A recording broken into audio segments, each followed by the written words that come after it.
A new era is upon us, and Tangent is back with a new limited series hosted by venture capitalist Jeffrey Berman and me, Proptech entrepreneur Edward Cohen. Tangent unites Proptech founders, real estate investors, urban leaders, and passionate creators who are improving our cities and quality of life. Join us to learn how we can solve the present-day challenges in our communities with innovative technology and greater collaboration. We'll examine diverse issues through interviews and conversations where going off on a tangent is encouraged, hoping to help you become a more nuanced thinker and find comfort in data. If you are working on a PropTech solution, a nonprofit, or a small business that makes our cities better and would like your mission featured on our features segment, please email us at tangentcommunity@gmail.com. Hi, welcome to Tangent. I'm Edward Cohen. Hey there, I'm Jeff Berman. I'm Zach Aarons. Thank you so much for that super warm introduction, Jeff Berman. While I don't look like Jeff today, I certainly am going to do my best to sound like Jeff. On to you. We have a super special guest today, right? Do you want to introduce yourself? This is Mike Sroka speaking. I'm the co-founder and CEO of Dealpath. Thank you for having me. Today on Tangent, we have Mike Sroka, co-founder and CEO of Dealpath, a leading cloud-based software platform for commercial real estate investment and development teams. Hi, Mike. Where does this podcast find you?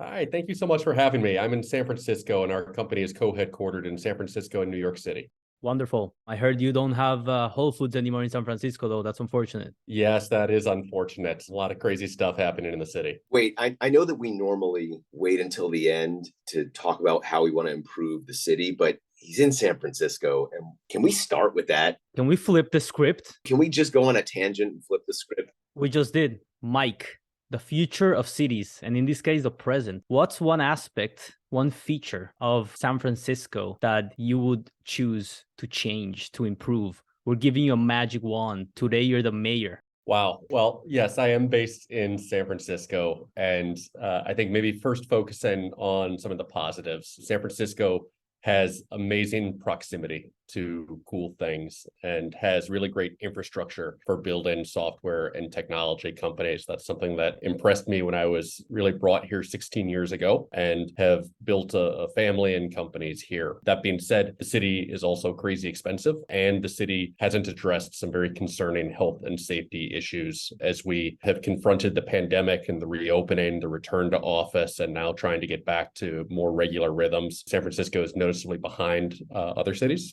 And because we're co-headquartered in San Francisco and New York, and I get to travel a fair amount, it's always interesting to compare and see the differences between cities. And I do feel envious of other cities like New York that have gotten closer to pre-pandemic rhythms. Are you in the city proper? Our company is in the middle of the financial district at California and Battery Street. I'm in the office 5 days a week. I'm also a BART commuter into the city. Sometimes I think about public transportation as kind of the best view into the activity in and out of the city. So without delving into politics, because that's not what this is about, from a livability and workability perspective, what do you think the city should, and more importantly, could do? What is viable for San Francisco to inch closer to where New York has gotten? And New York still has a long way to go. None of us are in the office today, but New York, from a livability standard, has certainly come back from its pandemic lows. So I'd love to hear more about like what you think the city should and could do. Well, I think that it's really noticeable and distinctive how different it is between being in the city versus being in the suburbs. Feels like different universes right now. And that really does kind of focus on these health and safety issues in the city. In order to have density, you really must have a strong emphasis on health and safety. And right now, those things are lacking. That makes it hard for people to come back. It makes it hard for people to bring their kids, their spouses into the city. It makes it unpleasant to do a number of things. So I think that there's really basic things that we probably take for granted, and perhaps I'm oversimplifying it, but I would say enforcing the law is really important. And while San Francisco has a culture of tolerance, I think that has resulted in a situation that is making it really hard to have density. Good points from an insider. Thank you for that, Mike. Dealpath has been a category creator for acquisitions, developments, and financing, powering deals across all asset classes of commercial real estate for the likes of Blackstone, Nuveen, L+M, and Oxford. But before we dive deep into Dealpath, the industry is undergoing transformation, some may say a paradigm shift, particularly in how we use retail and office space. Concerns about a commercial real estate crash have followed the collapse of SVB and some other regional banks. Would love to get your thoughts on what you're seeing in the market right now. There's a lot there, and maybe we can split track that. First, maybe looking at some of the recent volatility in banking. I think that we're maybe closest to SVB and Signature Bank, and I think that it was sad to see the events at SVB, which had a long and successful history as a great partner to startups. There's a lot of great people there, and I believe they actually have a very solid business model. Unfortunately, the balance sheet management proved to be a problem. And we all learned that bank runs can now happen at digital speed. So I think, we see the situation at SVB really affecting the tech community rather than it really being something that directly impacts commercial real estate. Signature is a little bit different and does have more exposure to commercial real estate. And I would probably defer to Jeffrey and Zach on what they're seeing there. Beyond SVB and Signature, I think we now have a lot of inspection of other regional banks. But the bigger story is really around what is happening with commercial real estate exposure and commercial real estate lending. I think that is really just emerging now over the past few months or even the past few weeks, starting to really boil up as actually much larger than tech banking, and still a lot of unknowns on how this will flow through. What we do know is that through the pandemic and reopening and return to office, there's been this dramatic shift in usage and patterns, that the cash flows of certain property types have been dramatically affected, and that now the cost of capital has also increased dramatically. So with those things, there has been a change in valuation, or an expected change in valuation, because I think that we're just starting to go through price discovery and really identify what that means. This has a huge impact for owners, for lenders, for everybody in the market. I think right now we're just starting to see more of these assets trade and how they can potentially be recapitalized. And there's going to be a lot of action here for sure. I think that there's hope that there can be kind of a soft and smooth landing. I think that there's also acknowledgement of the potential of a more dramatic situation that could even require government intervention, almost like an RTC style intervention, and lots of different scenarios in between. We don't have a crystal ball and know what that means, but I think that our ears are up and certainly watching and learning to see how things unfold. I think there's going to be a significant repricing event associated when Newmark comes to market with the $6 billion anticipated Signature loan book. Wait, was it 6 or 60? 60? Yeah, I think it was 60. Wow. Barry Goslin's going to have a very good quarter. Yeah, so once we get repricing on that, it's going to be really interesting. I have a few friends on the equity side who have left very safe jobs. They were sort of next in line to take over their companies had they stayed at their established real estate companies for another 10, 15 years. Many people have left recently saying this is a generational buying opportunity on the equity side. I think Signature is specifically interesting because it's so New York centric.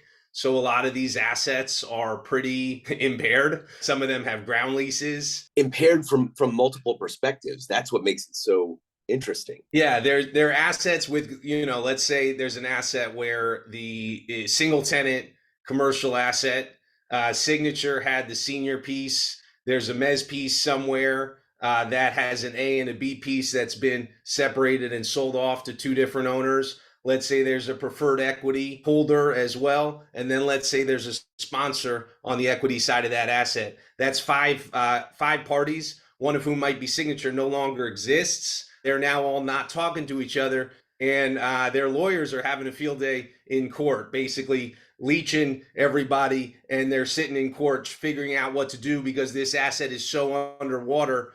A mutual friend of Jeff and I just told me about a transaction that sold for half of the basis of the equity holder, right? So like the debt is willing to take an impairment just to get out of the deal, especially if the lender doesn't exist. like in the case of Signature, right? So a friend of mine was just telling me if he can come in there and be a therapist and get everybody talking, and by the fulcrum position, that's usually the B piece on the debt side, or maybe it's the preferred equity, or in some cases it's both, you can effectively get control of an upside down asset. And to Jeff's point, they're assets that are not just upside down from a cap stack perspective, like what I'm describing. They're assets that are single tenant, highly amenitized, expensive commercial assets where the single tenant has exercised an early termination option, and you effectively have releasing risk in a completely uncertain market. And the last point I'll make is you have a triple convexity whammy associated with your debt if you borrowed at floating rates. Number one, you now have higher rates.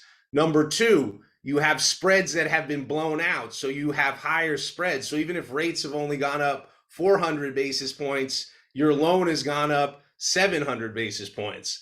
The real thing that's killing people right now, other than the fact that they underwrote rent growth and you have rent contraction, which hopefully will be good long-term for inflation, is the insurance that it costs to insure these floating rate policies has gone up tenfold.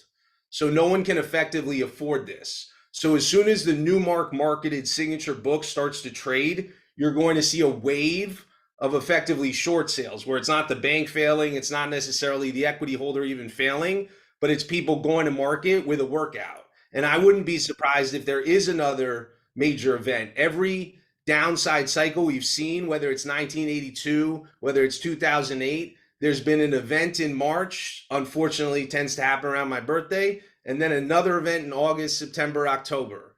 And so we had Bear in March of 08, then we had Lehman. We had in August of 1982, which is the most similar market to today, we had the Kuwaiti Stock Exchange crash that thankfully marked the end of that bear market, but holy cow, was it painful. So I think the real estate industry's got to buckle up. Yeah, I concur. And it's interesting when you think about the opportunity set that presents potential buyers.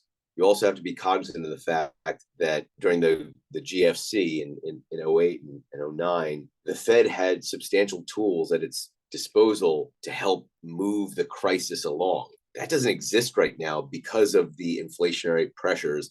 And some of the other impairments that I was referring to are also, like in New York City, local law 97. If you have old buildings that have all of the issues that Zach just listed, plus they're going to have to invest in either retrofitting or doing something to get into compliance with that regulation, as another mutual friend of Zach and mine says, woof. That was for you, Henry.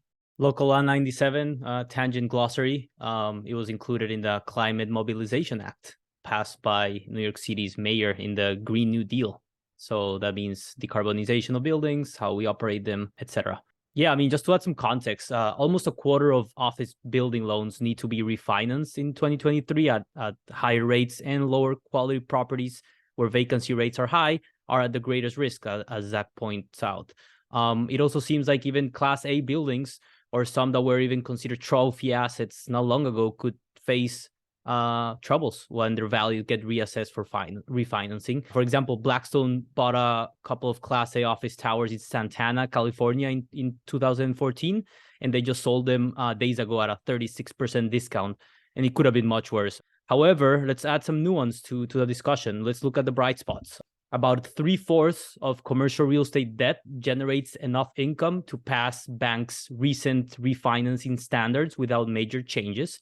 To date, banks have had virtually no losses on commercial real estate, and companies are showing little need to default either on loans to banks or on rent payments to office building owners, unless you happen to be the owner of Twitter's headquarters. And last but not least, industrial, retail, and hotels seem to be solid overall. I was just at a conference. They were saying that the nearshoring impact and the supply chain diversification away from China. So people are saying, I'm going to move my supply chain away from China, but I'm going to set up redundancy in Vietnam and in Mexico, for example. So industrial and logistics real estate in emerging markets, both emerging Asian markets and emerging Latin American markets, are on fire right now. This was the number one thing that everybody in the industry was talking about at this city conference I went to in Florida in March was the cap rate compression that we've seen on that asset type specifically. And so, yeah, they're definitely exciting pockets of commercial real estate. Still, people are still really excited about life sciences.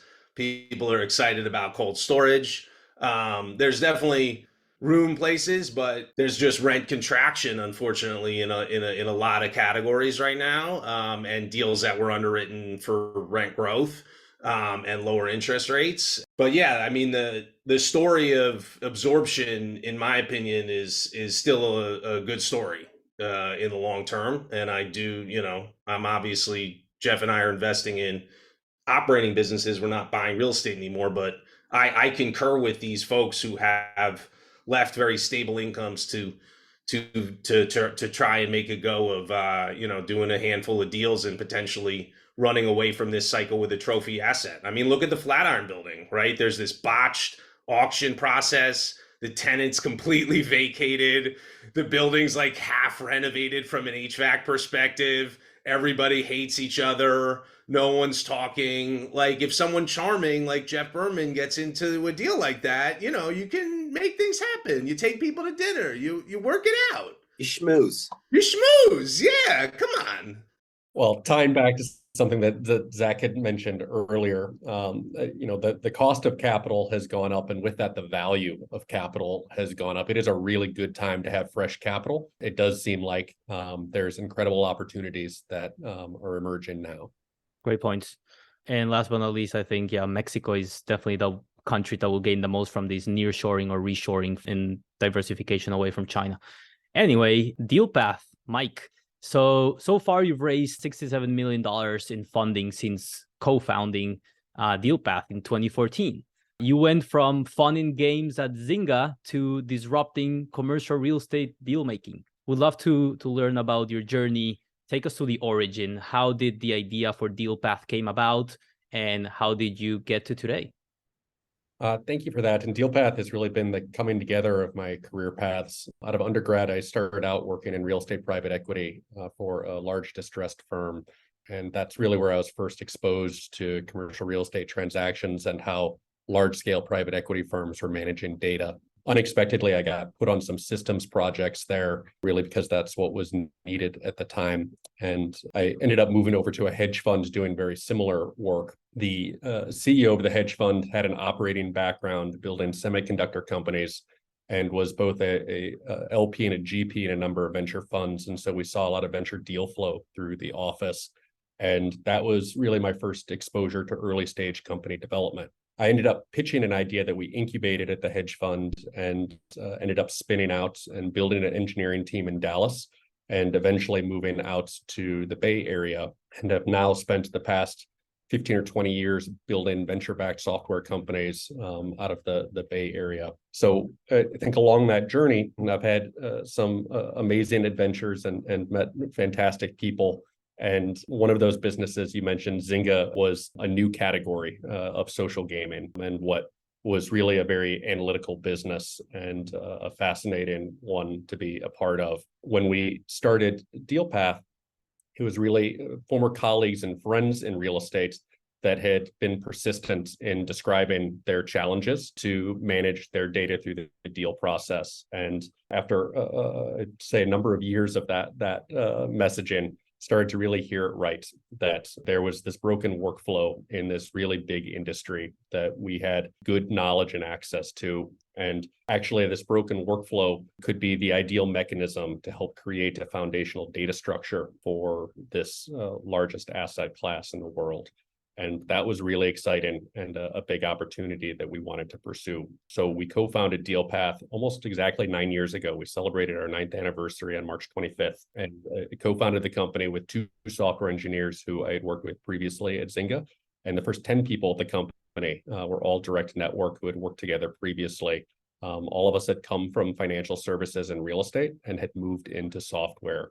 And I think we were really excited to get to apply that learning from building large-scale software applications and applying that to the real estate industry to unlock value. Since that founding 9 years ago, we've really been methodically building out our platform and company to support more business. We're today really proud to support hundreds of institutions, to have supported more than $10 trillion in transactions, and see so much work and opportunity ahead, which is just where we want to be. Fascinating. The Zynga Mafia, as they're called. Are you dreaming of a home that's both beautiful and sustainable? Look no further than KODA, the innovative architectural design firm that's revolutionizing modern living. KODA's stunning homes are not only beautiful to look at, but they're also built with the environment in mind. Their sustainable materials and energy-efficient features make them some of the most eco-friendly homes on the market. But that's not all. KODA homes are also designed for flexibility and adaptability. With their modular design, you can easily customize your home to fit your unique lifestyle and needs. So why settle for a traditional home when you can have a KODA? Visit kodasema.com today to learn more and start building your dream home. That's KODASEMA.us. To participate in KODA's investor funding round, contact Brian Dawson at brian@kodasema.us. So let's break down Dealpath's value propositions. Real estate most trusted, number one, deal management platform, and number two, empowering smart investment decisions. Let's go with the first one, deal management platform. What does that mean? What does that look like? Could you please expand on the most impactful solutions and how do you create value for clients there? So Dealpath is purpose-built for real estate, and today really specifically for the institutional buy side. We're the command center for the front office to be able to focus on value at work, to identify and mitigate risks, and to deliver optimal risk-adjusted returns. We think that investment decision glory is when you can see the performance of your own portfolio in real time, overlaid with every opportunity that you're seeing in the market and the comps of every asset and deal you've ever looked at or worked on. That's how you can make the best investment decisions and how ultimately you can deliver optimal risk-adjusted returns.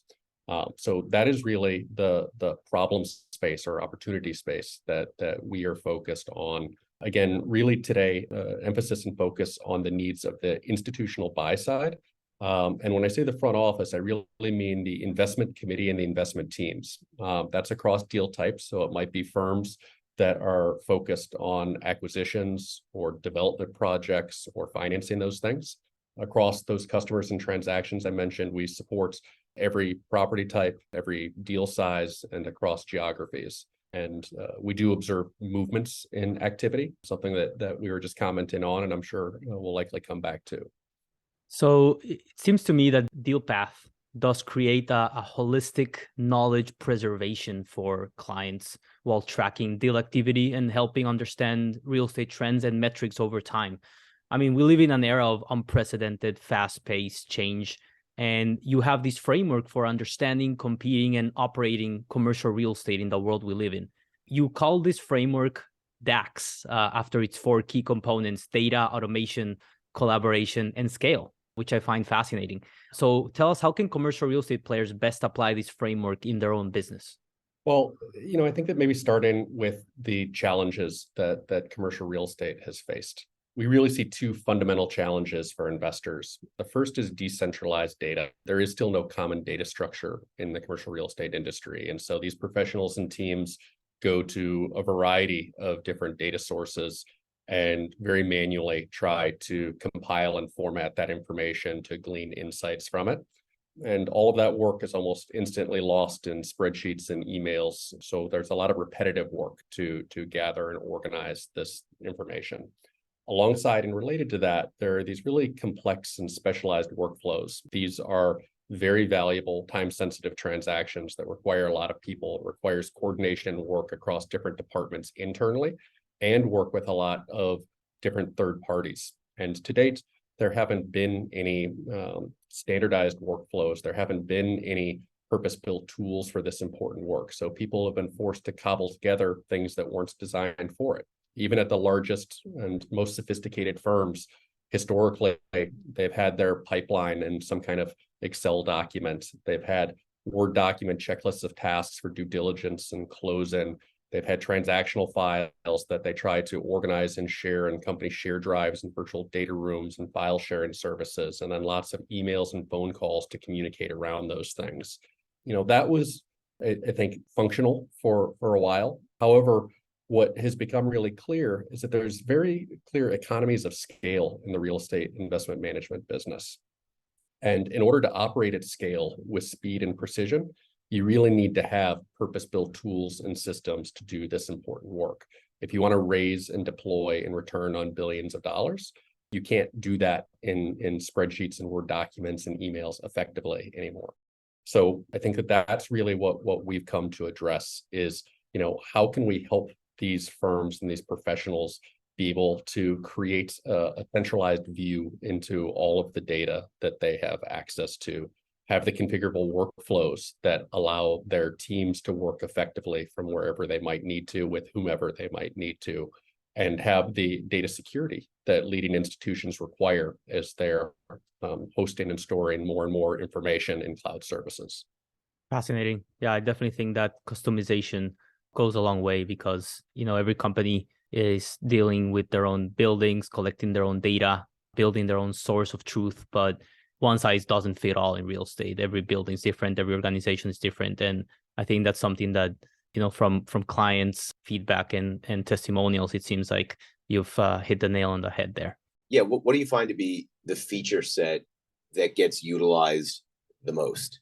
Like that your client base says, hey, this stuff is nice, but this is the killer app. What's been the real growth driver? Yeah, I think that the fastest to value is first getting that centralized data that is highly performant and globally accessible. Helping clients to build out templates of the views that they want to see and being able to automatically populate that information and have instant access to up-to-date reporting is super valuable and something that I think is again fastest to value. I think that the workflow is like the hidden giant, which is that there's a lot of professionals that are right now blocked by a lack of information flow or clarity in terms of what needs to be done or what has been done.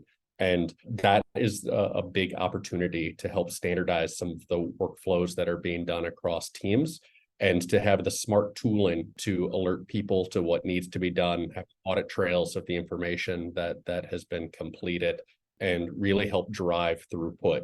So I think that initial fast value is around that centralizing data, and the depth of value really comes through building into those workflows. I think that's something that we are really excited about is that we see this industry that has so much opportunity. It's been underserved by software and technology for some good reasons for a long time, and is going through this belated and very accelerated digital transformation right now. We believe that the future of real estate investment management is ultimately more programmatic portfolio management and transaction execution, but it's going to take a lot of work to get there. The first steps are how do we organize and structure all of the data that these firms have access to and start visualizing it so they can be more data-driven in their decision-making and start automating some of the steps along the way. And that's really what Dealpath has been marching towards. Do you see that displacing some of the legacy software systems that have historically been part of the accounting infrastructure and the giant that shall not be named? Because obviously it was a green field where you were approaching, like you said, your go-to-market and the big feature set and then the stealth feature set that got folks excited. But as you continue to grow, where do you see like the legacy of Dealpath going? We do expect to really continue to focus on deal and portfolio management. So with that, a real kind of view into the work of the front office. Now, in order to get the most value out of that, it needs to be integrated with the tools and systems that are used throughout these organizations. There's really important property accounting systems or ERP systems like you might be referencing, which we view as completely different. We see an important need around fund administration and investor relations, which again is something totally different and an important part of their toolkit. We also see an emphasis on revenue and leasing operations, which is a big opportunity space that we're not involved with at all. So we always think of what sits up in front of the property accounting system and that is really the universe that we want to play in. We've tried to design Dealpath from the ground up as an open platform that's designed for interoperability. We expect for Dealpath to be the center of a modern real estate tech stack. And we provide a third-party API and developer portal. We support ETL and built-in integrations. We make it easy for clients to be able to bring information into Dealpath from whatever sources, tools, systems they might have it. Within Dealpath, it's very well organized and designed for collaboration, again, with the lens of the investment committee and investment team. And you can take that data, which is yours, which is now structured into any other tools or systems that you might need to utilize. So we don't necessarily see ourselves displacing any of those legacy systems. What we do see is the front office work not having specialized tools for their important work and not historically being integrated with the tools used throughout the organization. Those are the opportunities that we're focused on. It seems like you've had adoption from clients, including hundreds of real estate investment managers, smaller boutique mid-market firms, industry giants. But I want to zoom out here and talk a bit about adoption across Proptech and across real estate industry. What can we do to increase adoption? What have been some obstacles that Dealpath has faced in terms of adoption, and also how we can just increase adoption for industry at large? Maybe adoption is required, but adoption isn't the goal. The goal is value, and there needs to be a really clear value to adopt things. And so over the past, and boy, Zach and Jeffrey have been really on the forefront of Proptech from the beginning. But over the past 8 or 9 years, there's been this surge of investment and development and new solutions, all these new point solutions that are coming to market. And that's been really exciting to see. But with that, I think we've had to create new categories of tools that need to justify their existence. And that's a hard process to really educate and prove the awareness, the credibility, the need for clients to utilize these services. And those are being built while they, find their product market fit. And we've seen some solutions in some categories start to really get traction and starting to get meaningful adoption and take off. We've seen others that have been, more challenged to prove or justify that value. So it's a journey that we've been going through. And I think as a whole, Proptech, just over that time span, over the past, 8 years, has gone from early adopters that have been trying new solutions to a early majority of the market that is involved in some way in Proptech. And probably around the time of the pandemic, we're starting to really go from that early majority to mass market adoption of new tools. And it doesn't mean that everybody uses every tool, but I think that you'd be hard pressed to find a, significant institutional investor that is not involved in Proptech in some way today. That's a lot different than it was a decade ago. So there's been huge progress made. It is snowballing, and you can smell escape velocity now. I think that's, the next 12 to 24 months are really clearly grow up time as we're seeing consolidation in the industry. We're starting to see really large scale solutions emerge. We're starting to be able to really demonstrate the value that these services offer, and that you have to utilize them in order to compete in the world ahead. Let's continue in this trend, talking about the future ahead, the future of deal flow, the future of workflow software. But another topic that is been on, in everyone's mind in the tech world and not, is artificial intelligence, managing real estate deals in the AI era. How do you see AI impacting Dealpath? How do you see AI impacting deal flow across real estate? First, I'd just say it's really exciting. Machine learning and, AI as an application of machine learning have tremendous potential in real estate. Dealpath is very excited to be at the forefront, and we'll have more public-facing things to announce very soon. But I think that this all comes back to data management. Whether we're utilizing machine learning or we're utilizing other statistical approaches, the important thing is being able to extract meaningful and actionable insights from data. And that is, I think, what is really growing up quickly in real estate. Real estate is widely publicized to be the largest asset class in the world. It's also been around forever. So I would say it's the oldest asset class in the world. And real estate has always been about people with information. Now we have access to so much more information and data, and are creating tools to be able to process and utilize that more intelligently. It's really, really neat to be a part of this. Yeah. I think one of the most exciting things that Michael said was that everything he's built has been API driven, API first, and that's both push and pull. So it's able to integrate with ERP solutions, whether it's something like an MRI, but it's also able to take data, ingest it, contextualize it. And so in today's world, Dealpath doesn't even have to build its own generative AI algorithm. All it has to do is build an elegant integration so that its real estate users can leverage the benefit.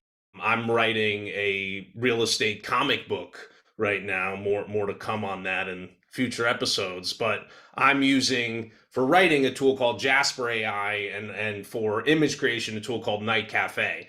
They both leverage a very elegant integration with ChatGPT and DALL-E so they can effectively use the algorithm in their sandbox. And so we actually just put out a white paper about ways that people can leverage very simple existing solutions to do basic real estate tasks. And this is with effectively no data, things like creating real estate listings that are unique that you have to do over and over again. And so if you have data that's been organized and contextualized because it's sitting in Dealpath for years, that enriches it even more and enhances your capability to really juice your productivity as a real estate professional infinitely. I mean, if you're a manager who's sitting in Dealpath, somebody like my old job, I used to be a customer of Dealpath and was an early investor when I was still a developer at Millennium Partners. And I was engaging with so many different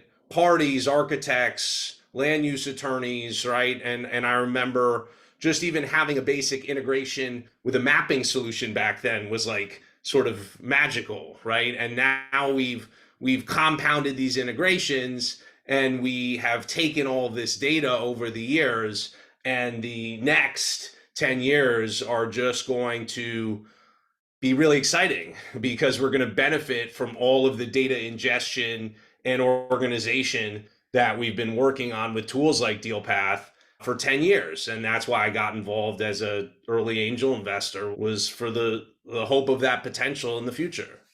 Just maybe following that. Oh, I wanted to add on, and Zach, thank you for your continued support. I think, we agree completely with the way that he's really laid out kind of the evolution and the path ahead. What we see as the bright and inevitable future is that real estate will look more similar to the equity, debt, and currency markets, those being the four major asset classes globally. And what we mean by that is that real estate will see increasing regulation. There will be accounting and data standards and listing requirements. We're seeing this right now with ESG and other things. Real estate will have increasing liquidity and forms of online exchanges with electronic trading, and that this will really be driven by institutional investors and top brokerage firms. And applying machine learning, applying modern collaborative software, these are all just ways of doing things better. And that is I think what we're excited to help drive change management from, and what we see in front of us. I think an underlying pillar here that Tangent shares is collaboration. I mean, we're collaborating within our firms, collaborating with AI, collaborating APIs back and forth. It all goes back to collaboration, which is our superpower as humans. So let's leverage that. And opposable thumbs. That is true. Crucial. I'm not sure when we're going to get rid of our tiny, our toes, our small toes, because those are pretty useless, just like appendixes, but that's neither here nor there. Mike, let's enter the discomfort zone for a minute. What's a perspective? We want to challenge you to share an opinion that you've changed your mind about recently, about business or about life. How did it happen? What information made you evolve your perspective? I'll do a personal one, I guess. I'm originally from Chicago, and a few months ago, I thought that this year the Cubs would win the World Series and the Bears would win the Super Bowl. I'm not sure of it. So that has changed over the past few months. I can imagine. Anyone has some input about Sports ball, go Bears. I don't sports ball. So Soccer, tennis, pickleball, paddle. That's what we do in Tangent. There's a place, Jeff, we should collaborate on this deal. There's this place called Ping Pod that's opened up next to my office and weirdly next to my house. Like only have 2 locations in New York. And it's like it has all this tech, like you can like unlock the pad, like everything's like DIY, like through your app. It's a ping pong club, but it's like tech enabled and it's like super high margin because they don't really need it. You know, they have like one person there, period, the whole just to like clean up and shit. It's great. Anyway, I'm getting the deck. I'm getting the deck soon. Can I share something I've changed my mind about recently that I think might be interesting to our listeners? Please, Zach. So I think Stan Druckenmiller is just a genius. Hedge fund manager for many years, used to run George Soros, the Quantum Fund, then went on his own. I think his firm was called Duquesne Capital Management or something. He made a point on some podcast or interview that we'd never tamed inflation in a prior inflation cycle without bringing Fed funds over inflation. And I thought at the time, I was like, oh, golly, I certainly don't think that's going to happen this cycle. But now I actually believe it will happen this cycle. We're going to see a kind of meeting in the middle sometime around the autumn of this year where we might have, you know, another 25 basis point or so tightening, maybe 2 more, and we might see inflation drop to slightly below that level. So effectively, he will have been correct yet again. Don't doubt somebody who's had like 35% IRR for like 50 years. Jeff, what do you think about that? So I think that's what is actually needed. But if the Fed buckles because of what's going on in commercial real estate, then we might, like, this is, you know, the old proverb, maybe it's not a proverb, may you live in interesting time. It is a proverb now. It's a tangent saying. If there is one silver lining for a really dicey commercial real estate climate, it does mean it's a rent contraction climate, which does mean it is a deflationary climate, which does bode well for pressures on inflation. And I think the jobs report, I think jobs are still stubbornly high, but showing signs of slowing. And so I think, you know, I don't know where our late summer, early autumn event will come from. If I knew, I'd be trying to, you know, engineer some financial trade against it, but there's definitely, we're not out of the woods. It's definitely going to be a lot of fun. I think one thing I'd like to see in California, going back to our initial conversation, Full circle. if you look at one of my most interesting explorations with AI and machine learning and content recognition software is in permitting. And I think fundamentally in California, we need to expedite permitting of simple projects. And then for complex projects, we need CEQA reform. For the listeners who don't know what CEQA is, that's the California Environmental Quality Act.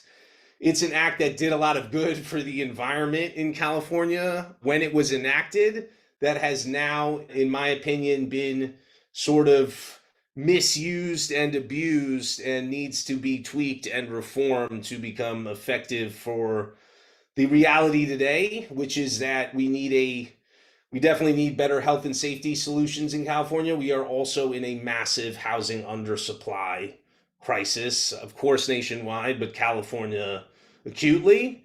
And it doesn't help how challenging it is to get even the simplest of projects entitled, approved, permitted, and ultimately built.